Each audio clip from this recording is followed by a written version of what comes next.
সুপ্রিয় দর্শক বন্ধুরা, আসসালামু আলাইকুম ওয়া রাহমাতুল্লাহি ওয়া বারাকাতুহু। আশা করি আপনারা সকলে ভালো আছেন।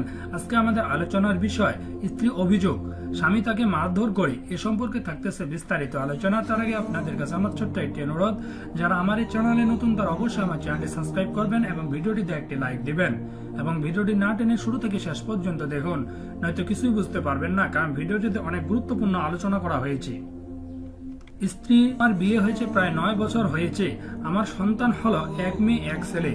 আমার স্বামী খুব বদমেজাজি, সামান্য কথাতে এদিক সেদিক হলে আমার গায়ে হাত তোলে, এমনকি অনেক সময় গায়ে আগ বসিয়ে দেয়। আমি এ নিয়ে খুব কষ্টে আছি। আমার পরিবারের লোকজন তাকে খুব ভালো জানে, তাই আমি এই বিষয়গুলো তাদের সঙ্গে শেয়ার করি না, কারণ এতে তার সম্মান নষ্ট হবে, তাছাড়া আমাকে নিয়ে দুশ্চিন্তা করবে।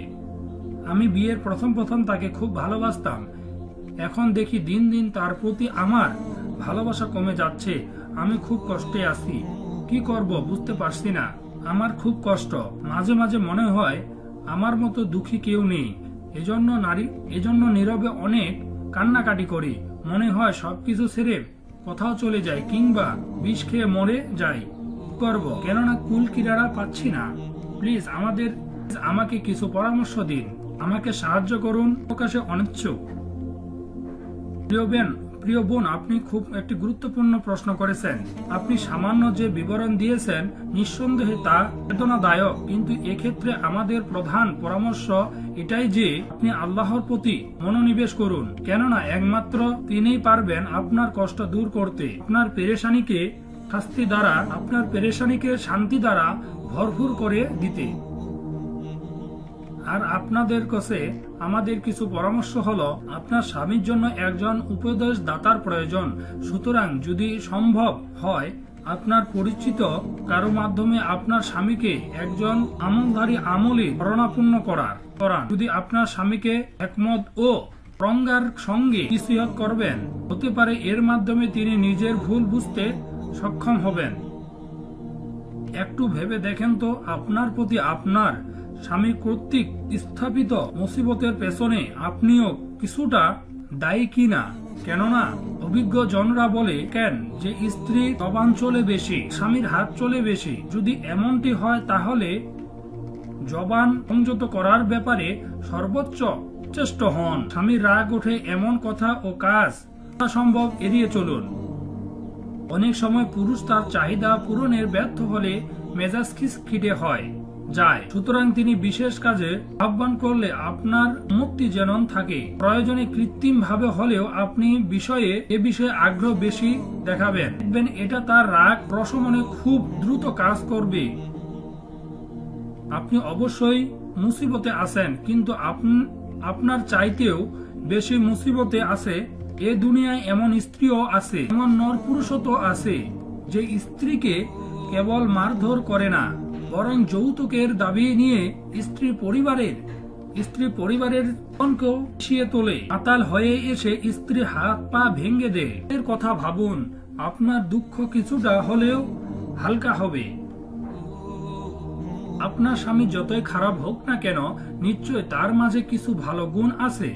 যেমন হয় তিনি নামাজি, আপনার সন্তানদের প্রতি সহানুভূতিশীল। তারা আপনি বলেছেন আপনার পরিবারে তাকে ভালো জানে। এই ভালো জানারও তো কিছু কারণ অবশ্যই আছে, কিংবা অন্য কোনো গুণও তার মাঝে থাকতে পারে। এগুলো দেখুন, এতে তার প্রতি আপনার স্বস্তি কিছুটা হলেও কমবে, কিছুটা হলেও ধীরে ধীরে তপ্ত হওয়া ভালোবাসা জীবিত হবে।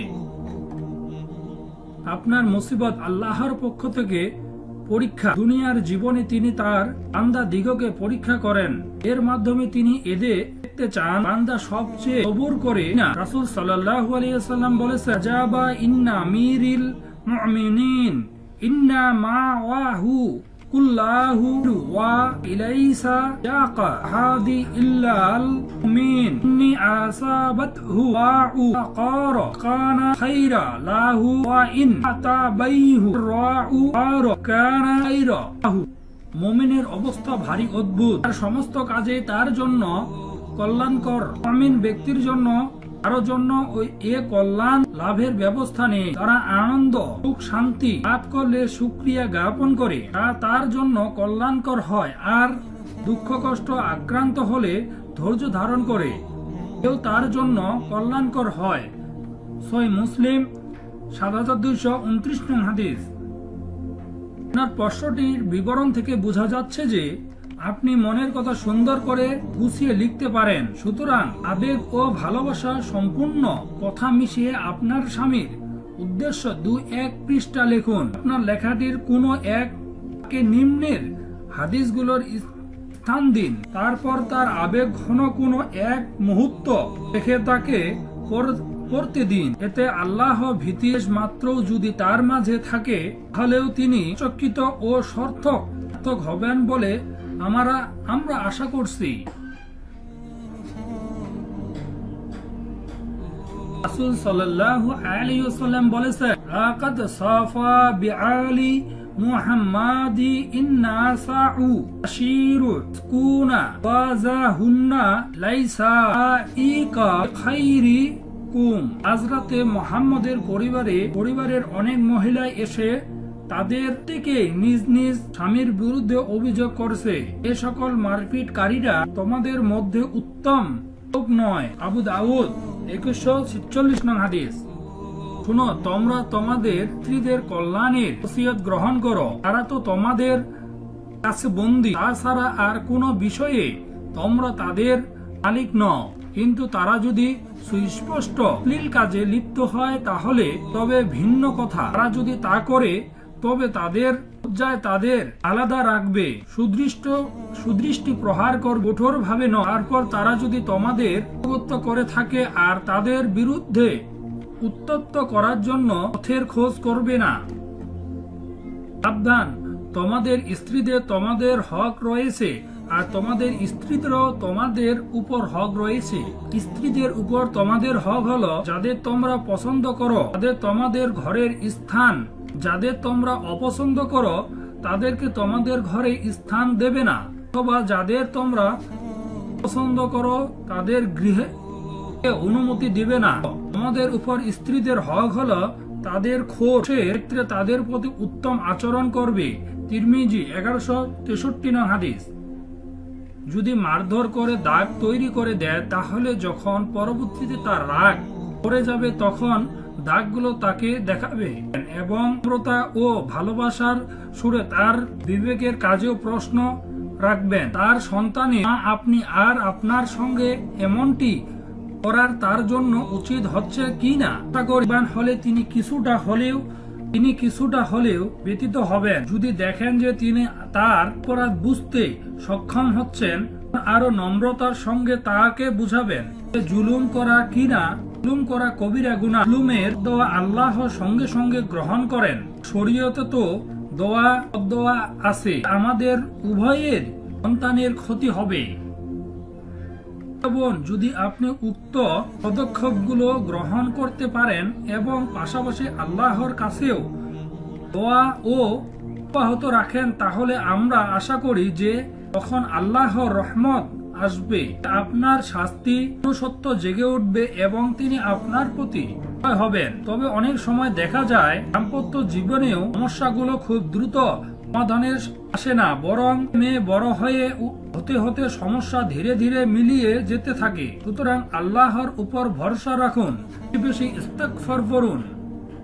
রাসূল সাল্লাল্লাহু আলাইহি ওয়াসাল্লাম বলেছেন, আজিমা ইস্তিগফার জালাল্লাহু মিন কুল্লি ইখরাজা ওয়া মিন কুল্লি ফারাজা জাকাহু মিন ব্যক্তি নিয়মিত ইস্তিগফার করবে আল্লাহ তার সব সংকট থেকে উত্তরণে পথ বের করে দেবেন, সব দুশ্চিন্তা মিটিয়ে দেবেন এবং কল্পনীয় উৎস থেকে তার রিজিকের স্থান করে দেবেন।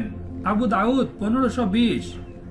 পরিশেষে আমরা আল্লাহর কাছে প্রার্থনা করছি তিনি যেন আপনাদেরকে সুখময় দাম্পত্য জীবন দান করেন। প্রিয় বোন, আশা করি আপনি আপনার প্রশ্নের উত্তরটি এবং দিক নির্দেশনাগুলি বুঝতে পেরেছেন এবং উপরোক্ত আলোচনা থেকে যেভাবে আপনাকে দিক নির্দেশনা দেওয়া হয়েছে সেভাবে আপনি দিক নির্দেশনাগুলো অবলম্বন করতে থাকুন আর ধৈর্য ধারণ করুন, বেশি বেশি ইস্তিগফার পাঠ করুন। দেখবেন আপনার সমস্ত কষ্ট দূর হয়ে যাবে এবং সংসারে শান্তি বয়ে নিয়ে আসবে ইনশাআল্লাহ। আল্লাহ তাআলা উপরোক্ত আলোচনাগুলো আমাকে আপনাকে আমল করার তৌফিক দান করুক, আমিন। ভিডিওটি দেখার জন্য অসংখ্য ধন্যবাদ। ভিডিওটি ভালো লাগলে অবশ্যই চ্যানেলটি সাবস্ক্রাইব করবেন, ভিডিওটিতে একটি লাইক দেবেন এবং কমেন্ট করে জানাবেন আপনার সুচিন্তিত মতামত। ভিডিওটি দেখার জন্য ধন্যবাদ।